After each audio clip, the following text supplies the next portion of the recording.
Hello everyone and welcome to Miss physics.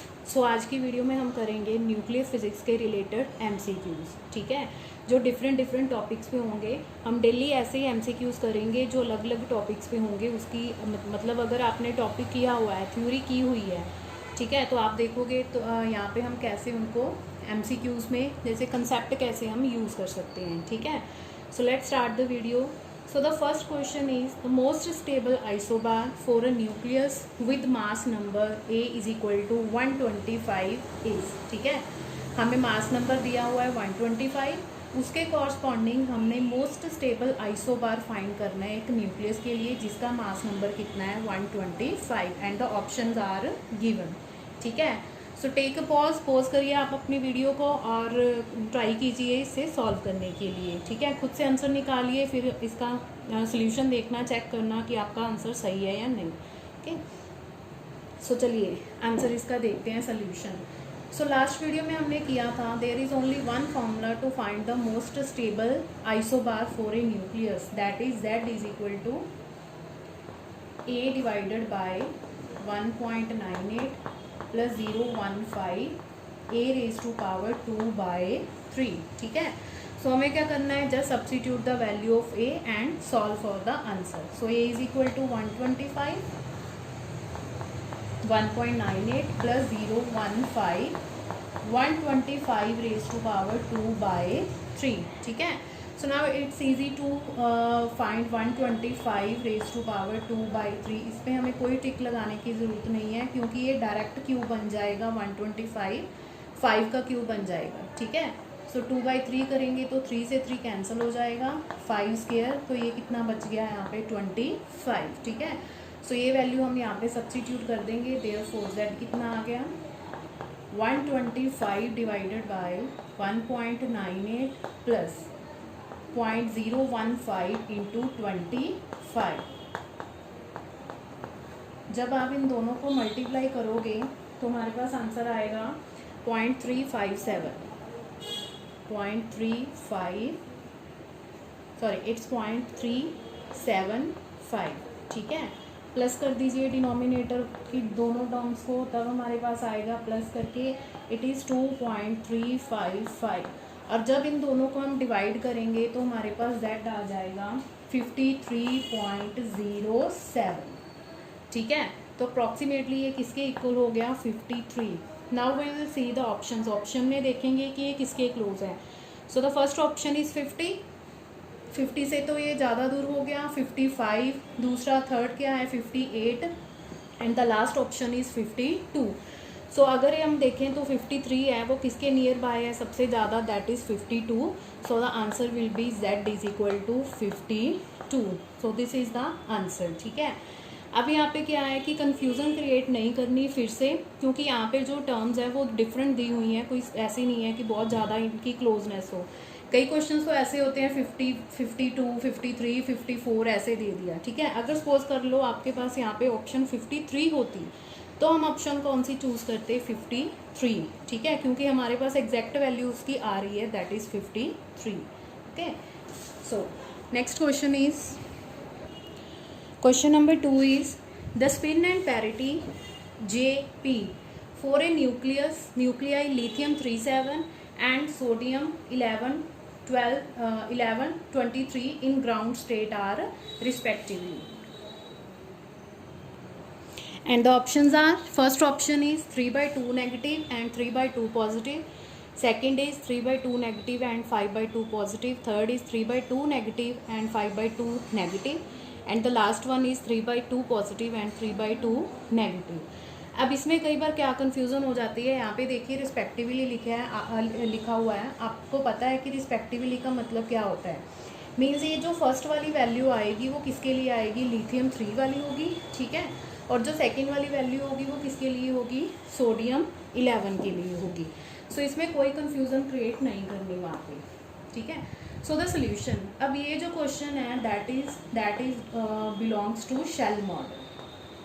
ये shell model का question है जिसमें हम कॉन्फ़िगरेशन लिखते हैं कि जैसे हम इलेक्ट्रॉन की इलेक्ट्रॉनिक कॉन्फ़िगरेशन लिखते हैं वैसे ही क्या होता है कि न्यूक्लियस में भी स्टेट्स होती हैं जिसमें न्यूक्लियॉन्स मीन्स प्रोटॉन और न्यूट्रॉन की फिलिंग होती है. ठीक है। एंड सेकेंडली प्रोटॉन की फीलिंग अलग से होती है, न्यूट्रॉन की फीलिंग अलग से होती है, ठीक है। तो जो इनकी कॉन्फ़िगरेशन है वो भी क्या होती है, थोड़ी डिफरेंट होती है। वो 50 नंबर के बाद जब नंबर ऑफ न्यूट्रॉन्स और प्रोटॉन्स 50 हो जाता है तब तक तो सेम है, ठीक है। बट आफ्टर 50 दोनों की जो कॉन्फ़िगरेशन है वो अलग अलग बन जाती है। चलो ये क्वेश्चन अब हम सॉल्व करते हैं, ठीक है।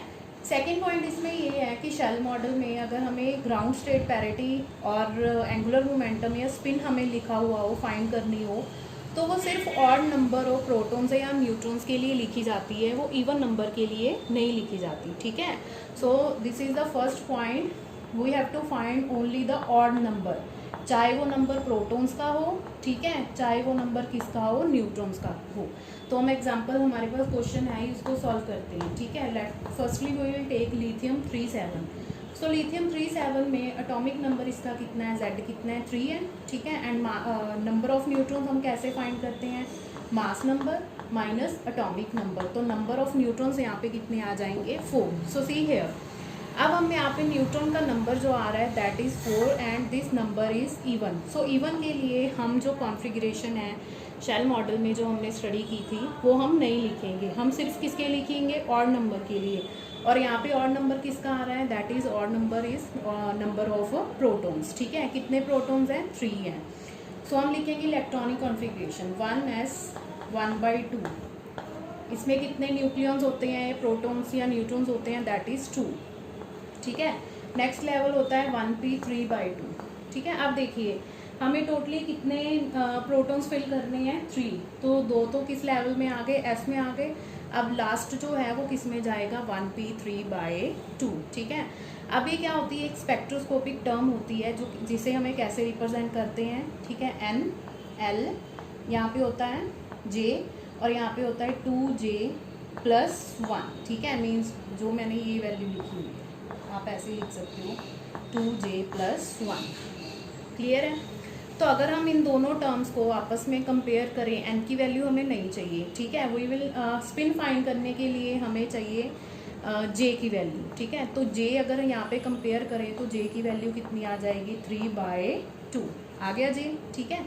और ये होते हैं नंबर ऑफ न्यूक्लियॉन्स जो इस लेवल में आ सकते हैं। यहाँ पे देखिए जे कितना है, फॉर एग्जाम्पल 1p3/2 में टोटल नंबर ऑफ न्यूट्रॉन्स या प्रोटॉन्स कितने होंगे, वो कितने होंगे, 2J+1, ठीक है। जे कितना है हमारे पास, 3/2+1। सो आंसर कितना आ गया हमारे पास, 4, ठीक है। सो 1p3/2 लेवल में टोटल नंबर ऑफ प्रोटॉन्स या न्यूट्रॉन्स हम कितने फिल कर सकते हैं, मैक्सिमम 4।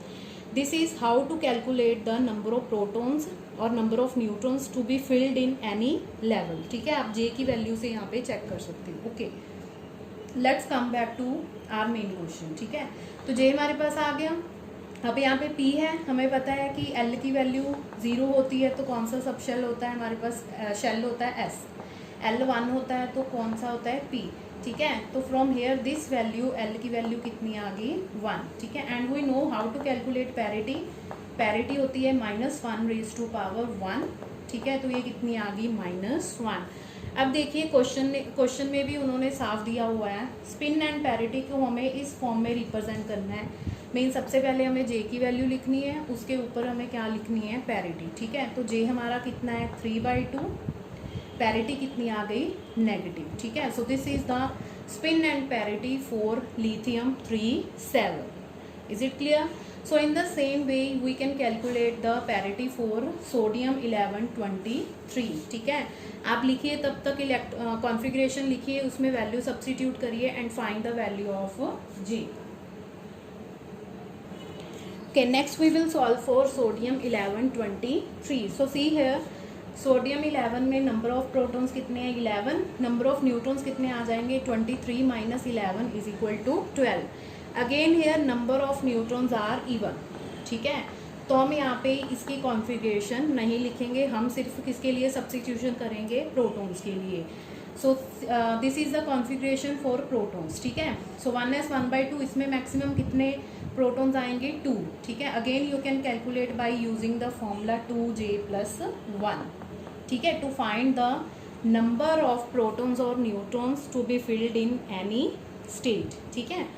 सेकेंड इज 1p 3/2, इसमें कितने होंगे मैक्सिमम 4, 1p 1/2, मैक्सिमम कितने होंगे इसमें 2। नाउ 1d 5/2, अब 5/2 है तो 2j हम 2j + 1 हम करेंगे तो कितने मैक्सिमम आएंगे d में, दैट इज 6 प्रोटॉन्स, ठीक है। बट हमें कितने प्रोटॉन्स की फिलिंग करनी है, टोटल 11। सो ये 2 + 4 कितना हो गया 6 + 2 8, तो मीन्स हमें यहाँ पे कितने फिल करने होंगे 3, ठीक है। सो ये होगी configuration complete. So last is again we can find the value of j and l, ठीक है। सो हमारे पास स्टेट आ गई 1d 5/2। So from here j कितना आ गया हमारे पास 5/2, ठीक है। एंड फॉर d के लिए l कितना होता है हमारे पास 2। पैरिटी हम यहाँ से सॉल्व कर लेंगे, -1⁻², that is +1। So the state becomes 5/2 plus, is it clear, ठीक है। सो लिथियम के लिए हमारे पास आया था 3/2 नेगेटिव, सोडियम के लिए कितना आ गया 5/2 positive. So the answer is option B, that is 3/2 negative and 5/2 positive, ठीक है। सो क्लियर है, this is the only method to find the spin and parity. बस उसमें ये है कि आपको ये कॉन्फ़िगरेशन लर्न करनी पड़ेगी, ठीक है। स्मॉल वैल्यूज़ के लिए तो लिख लेते हैं, बट जब 50 से ज़्यादा नंबर आ जाता है, ठीक है, 51 52 जो भी हो, ठीक है, जो हायर एलिमेंट्स के लिए है, तभी इलेक्ट्रॉनिक कॉन्फ़िगरेशन आपको स्पेशली रिमेंबर करनी पड़ेगी। क्योंकि मैं आपको पहले ही बता चुकी हूँ कि 50 तक नंबर ऑफ प्रोटॉन्स और जो नंबर ऑफ न्यूट्रॉन्स की फिलिंग है अप टू 50, वो क्या होती है दोनों स्टेट्स में सेम होती है। मींस यही स्टेट चलती हैं प्रोटॉन्स के लिए भी और यही स्टेट्स हम यूज़ करेंगे न्यूट्रॉन्स के लिए भी। But after number of protons या number of neutrons greater than 50, अगर वो 50 से ज़्यादा हो जाएं तब न्यूट्रॉन की फिलिंग अलग हो जाती है, प्रोटॉन्स की फिलिंग अलग हो जाती है, ठीक है। So let's do our next question.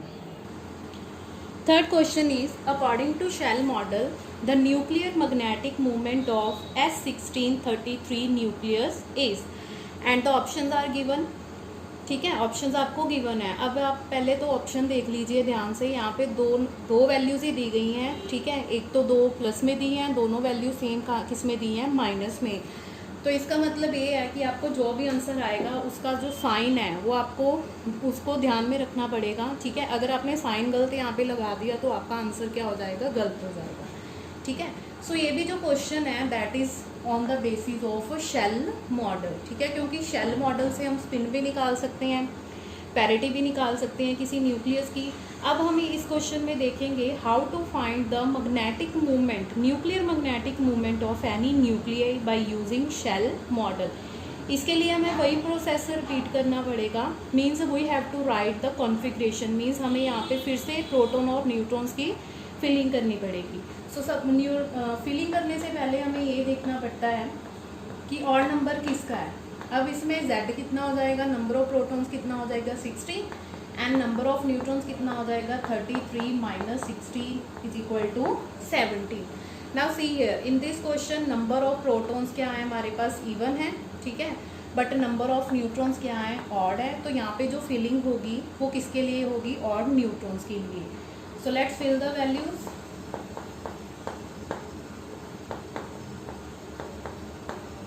ठीक है, 1s 1/2 2, 1p 3/2, इसमें कितने न्यूट्रॉन्स आएंगे 4, ठीक है। नेक्स्ट टर्म होती है 1p 1/2, ठीक है। Next is 1d 5/2। अब 5 में मैक्सिमम कितने आएंगे न्यूट्रॉन्स, दैट इज 6। हमने लास्ट क्वेश्चन में ही किया है।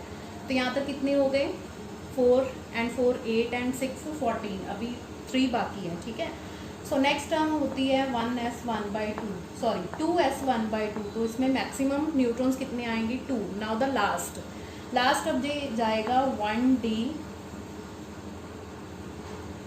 3/2, ठीक है। सो 3/2 है तो इसमें मैक्सिमम कितने न्यूट्रॉन जा सकते हैं 4, बट यहाँ तक हमारी वैल्यू हो गई 16, ठीक है। आप काउंट कर लीजिए 2 6 8 10 16, तो लास्ट जो न्यूट्रॉन है वो किस में जाएगा 1d 3/2, ठीक है। Again from here we will write the value of J कितना आ गया 3/2 और l कितना आ गया हमारे पास 2, ठीक है।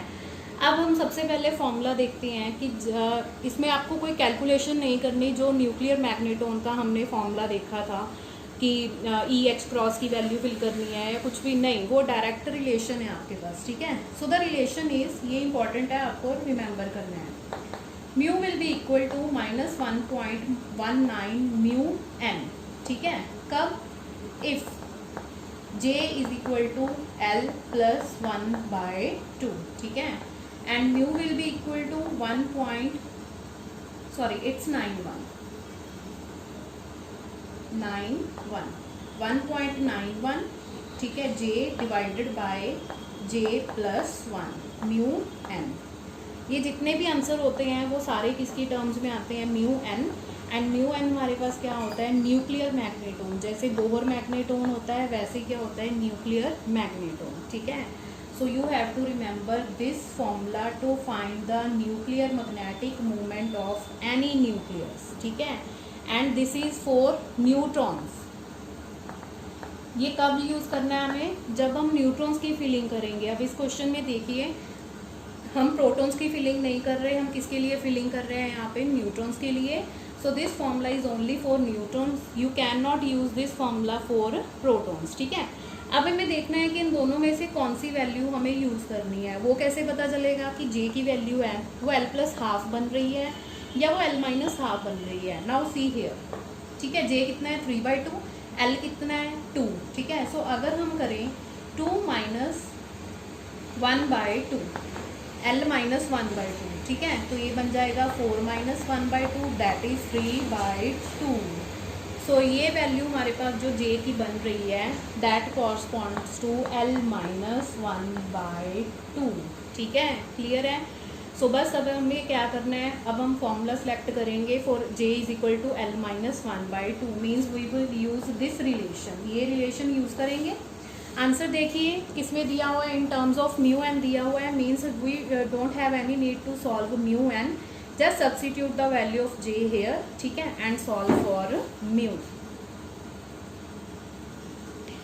सो म्यू हमारे पास कितना आ गया? 1.91 J divided by J plus 1 into mu N, ठीक है। So substitute the value of J हमने कितना फाइंड किया है? 3/2, so 1.91 into 3/2 divided by 3/2 plus 1, ठीक है, into mu N. Clear? So 1.91 into 3/2, ये डिनोमिनेटर बन जाएगा हमारे पास 5/2, रेसिप्रोकल हो जाएगा इसका, तो आंसर आ गया 1.913 डिवाइडेड बाय 5। यहाँ पे क्या आएगा? साथ में म्यू एन, ठीक है। And when you will solve this value you will get 1.146 mu N, ठीक है। तो अब देखिए आंसर में ऑप्शंस क्या हैं? ऑप्शंस में क्या है? 1.15 है, तो इसको अगर हम राउंड ऑफ कर देंगे तो ये कितना बन जाएगा? 1.15 mu N, and the answer will be plus 1.15 mu N, ठीक है। So this is the value of magnetic moment for S1633 nuclei, and we have solved this by using shell model, ठीक है। अब जो मैंने आपको फॉर्मूला बताया है कि न्यूट्रॉन्स की फिलिंग के लिए म्यू की वैल्यू डायरेक्टली हम कैलकुलेट कैसे करते हैं, जस्ट आपको वो फॉर्मूला रिमेंबर करना है, ठीक है। आपको ये देखना है कि J की वैल्यू है वो L प्लस हाफ से बन रही है या L माइनस हाफ से बन रही है, ठीक है। उसके बाद डायरेक्टली फॉर्मूला उठाइए और उसके बाद उस वैल्यू सब्स्टिट्यूट करिए और and you will get the answer, ठीक है। So that's all about today's video. अगर आपको अच्छी लगी वीडियो तो मेरा चैनल सब्सक्राइब कीजिए, लाइक कीजिए एंड शेयर कीजिए, ठीक है। And stay tuned for next video. Thank you, bye bye.